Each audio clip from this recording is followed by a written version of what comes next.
we are keeping our focus on the G7 summit and Prime Minister Narendra Modi's visit after he begins his third term. He's already had 3 bilateral meetings. He's also met with the Italian Prime Minister Giorgia Meloni. And here, let's start our conversation with Ambassador Ashok Sajjanar. And Ashok Sajjanar, how do you view the Prime Minister's visit? What does this signify, particularly at the start of his term? I think it's a very important visit, Megha. Thank you very much for having me on your show. It's a very important visit because I think the fact that it is the first visit after taking oath as consecutive third-time Prime Minister. Yes.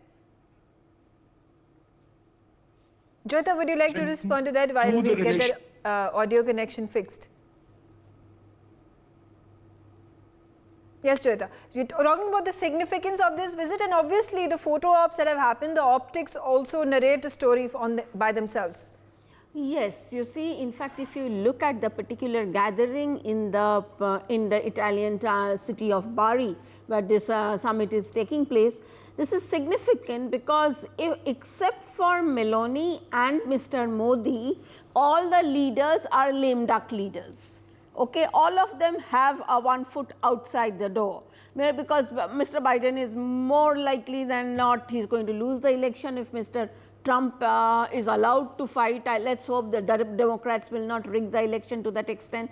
Rishi Sunak is on his way out. Emmanuel Macron is also likely on his way out. Justin Trudeau, well, he hardly matters. The Japanese Prime Minister is also not in great shape. The German Chancellor also, Olaf Scholz, he is also in trouble because of the results of that we saw in the European Parliament, where the right-wing parties swept. So if you ask me if anybody is standing there, of course he has gone as an observer, but the thing is it's important that when you look at the performance track record of the other leaders, and when you see it at the track record of Mr. Modi, even though he fell short of majority by say 30 on the party on its own, by say about 30 odd seats, the fact is that he has delivered a growth for India in the last fiscal, which is 8%. He has been able to steer India through safely during COVID. And after that, the repercussions and the fallout of the Ukraine-Russia war. And after that, he has returned to power convincingly in his third term. So I don't think anybody else in that group, except for Meloni, right now her stars are going up primarily because of that right-wing tilt of this thing. But otherwise, I think Mr. Modi there is an example for the rest of the leaders on how to ensure that foreign policy, it's always domestic issues, it's always national issues that should decide your foreign policy, and not your pet peeves. Say, for example, against Russia for all these leaders. Okay, that interesting view. Ambassador Sajjanar, would you like to comment on it, particularly about the Prime Minister who's now, passed this test, if I may say. He's elected for the third time around. This is his third term as the Prime Minister of the country, and there are elections that are on the anvil in all the other countries in Europe, whether it is Germany or you say UK or France, and in United States of America. So they are at this point in time. Thank you, Megha. Yeah, at this point in time, they are at a shaky wicket, if I may say. No, you're very right, and I agree with Joyita. I'm sorry, my audio has not been good. I hope it is better now. Yeah, it is. I agree with Joyita that Prime Minister Modi and the Italian Prime Minister Giorgia Meloni, these are the only 2 leaders who are strong. Giorgia Meloni has emerged as a very strong leader. She's really become the kingmaker in the corridors of Brussels after her party, Brothers of Italy, showed such a emphatic and a decisive win in the parliamentary elections from 6th to 9th of June. And Prime Minister Modi, of course, he has made a historic and unprecedented third term consecutive victory and become the Prime Minister. So I think this is a very strong partnership, both at the level of India and G7, at the level of India and EU, and at the level of India and Italy. And I think it has huge possibilities. Giorgia Meloni was in India last year, you would recall, in March for a state visit, and the bilateral partnership was elevated to a strategic partnership relationship. And then she was again here in India for the G20. There is a very strong personal rapport and a strong personal chemistry between the two leaders. So I think the future of the India-Italy and the future of the India-EU partnership is also very good. You know, irrespective as far as India and France are concerned, these are strategic partners again. And irrespective of what happens in the elections on 30th June and 7th July, I think President Macron will continue to be the president for the next 3 years. And he will be able to guide the relations between India and France in the right direction. But the fact that India is present there in Italy, and Prime Minister Modi will be presenting his views and his India's perspectives on the very important issue. Right, absolutely. Major General Dhruv Katoch, taking forward from what Ambassador Sajjanar said, and on a lighter note as well, those visuals are playing on our screens of Prime Minister Narendra Modi being received by Prime Minister Meloni, and you know, it is the Namaste that has been, I think, the unsaid symbol of greeting that has been carried forward by even Prime Minister Meloni, because when she was inviting everybody and greeting everybody, all the rest of the heads of the states yesterday, whether it was Joe Biden or we talk about Emmanuel Macron or we talk about Justin Trudeau, it was with folded hands, and that became quite the meme, and the videos were going viral that it is Bharat's Namaste. The folded hands gesture that is being used by the Prime Minister of Italy to greet everyone.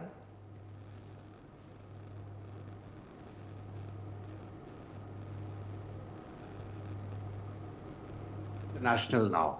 And one of the reasons why it actually became international was during COVID, you know, nobody really wanted to shake hands. And then Namaste became the substitute, and it is going to continue. There are two reasons for it. One is, of course, it is more hygienic in a manner of paying respects.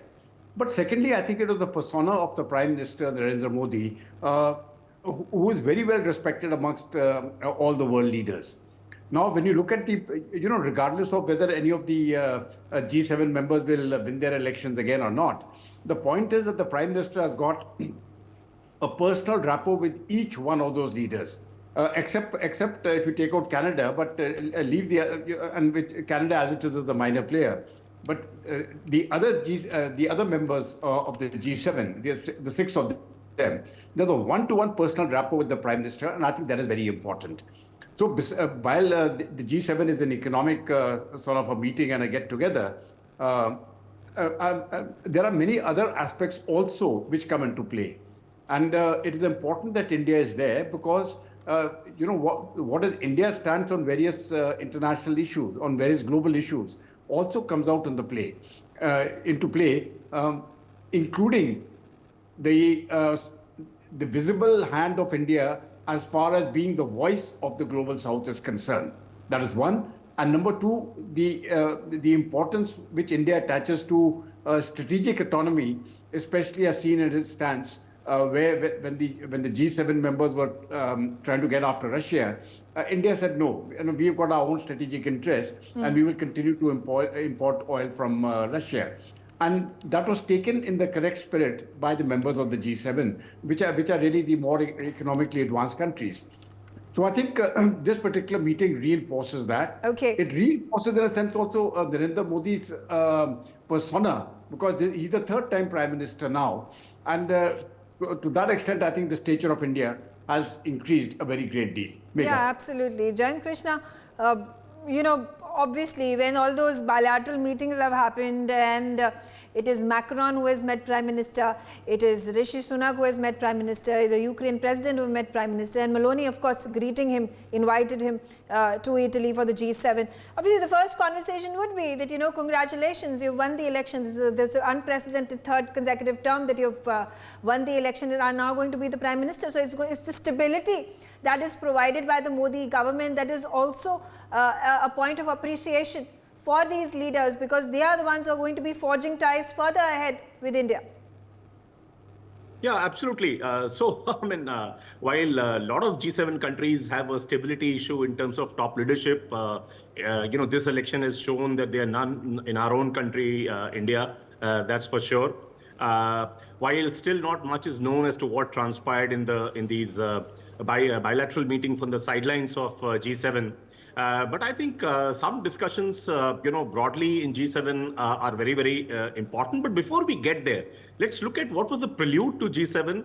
The G7 trade ministers had met in February, and in the same month, the G7 foreign affairs ministers, the external affairs minister had also met. So I think there's some of the joint statements that came out after the trade ministers meet. They spoke about, you know, how WTO needs to be reformed, and how collectively they need to address various challenges which are there in the global trade issues, you know. That's what the trade ministers had said a few months ago in February this year. And the external affairs minister talked about Ukraine was foremost there, and they said that it's the sovereignty of Ukraine needs to be, you know, not only established, but it has to be very, very seriously looked at. They also looked at, you know, some of the regional conflicts, especially those in the Middle East region and the Red Sea region they talked about. They also had some issues about Iran's nuclear program, you know, some of the concerns thereof, you know. And they, in general, they condemned terror and so on and so forth, you know. So I think this time, the main issues to my mind are, you know, how they support Ukraine, how do they, you know, increase the pressure being mounted on Russia for invasion of Ukraine. There also, I believe, there was some discussion on the migration issues. Some of them are common issues among G7 countries. War in Gaza is also, I don't know whether it has been discussed or not, but I'm sure in some form it would have featured in the bilaterals as well as G17 meetings.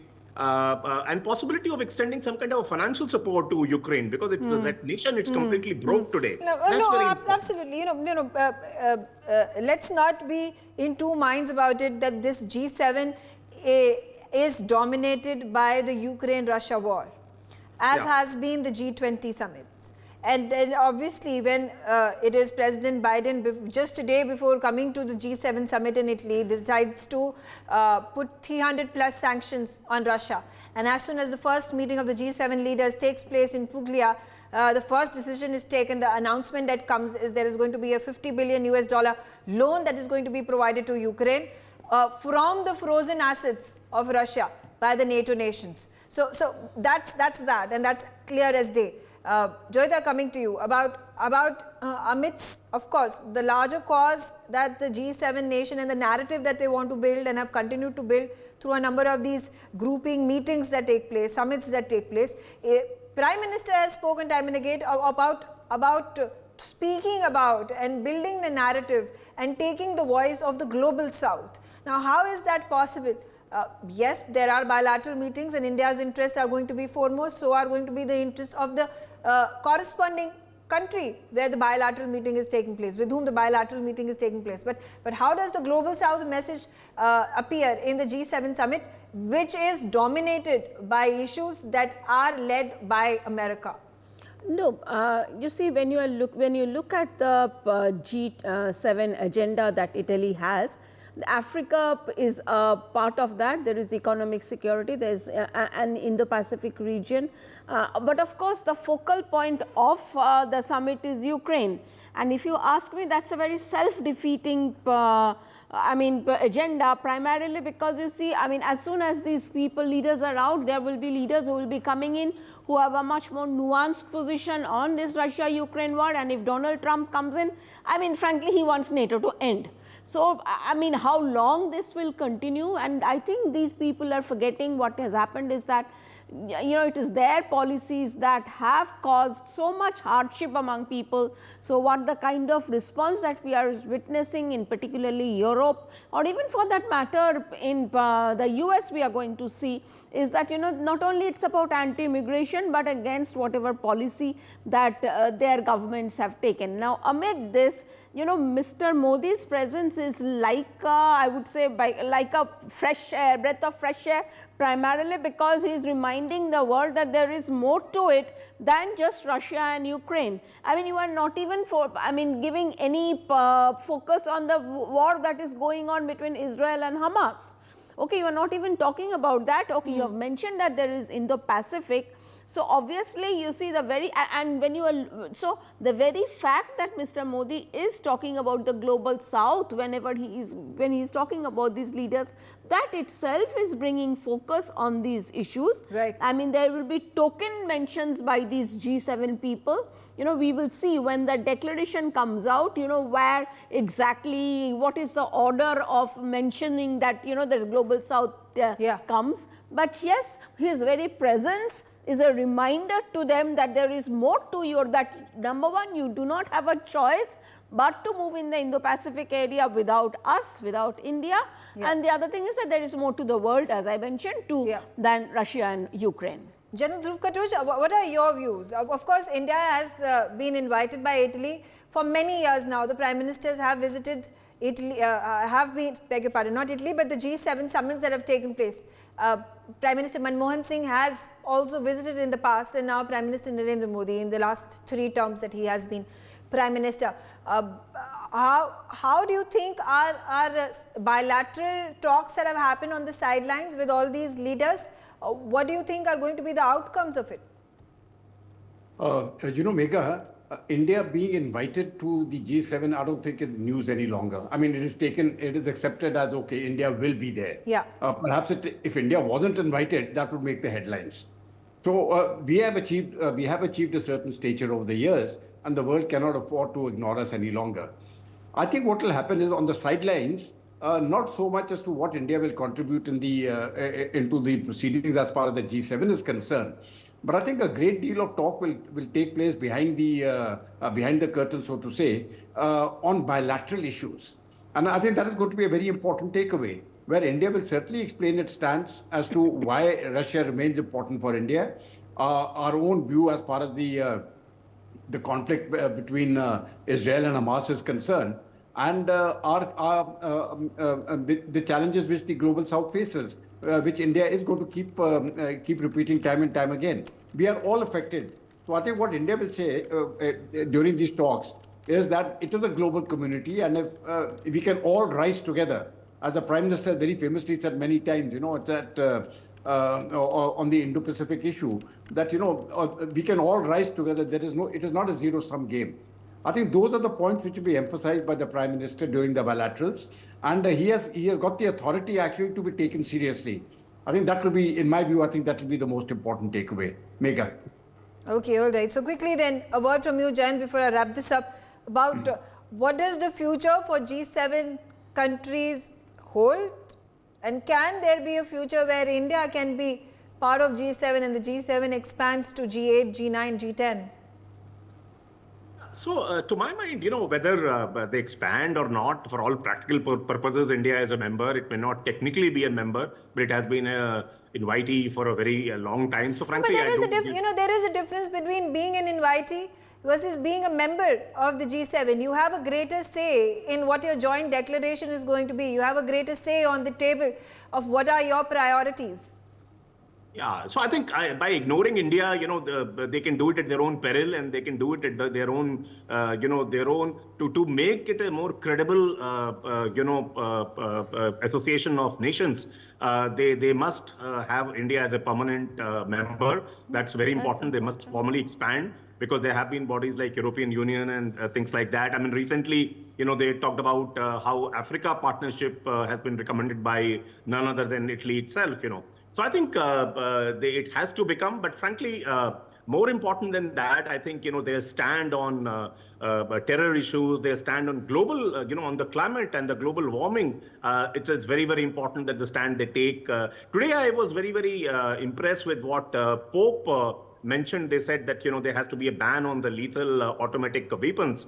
And the peril of artificial intelligence being used in the wrong direction. I think that's a very important step to my mind. And also, there was a hope of some, I don't know whether the discussions have happened or not, on China, how, China's industrial policies have affected the rest of the world, how, their security issues, and these kind of things are also likely to come up, because in more ways than one, a very, very unilateral stand taken by China, not only in terms of their economy, but also security issues, has thrown concerns all over the world. Yeah, so absolutely. I think it's very, very For more such videos, subscribe to the NewsX YouTube channel, hit the bell icon.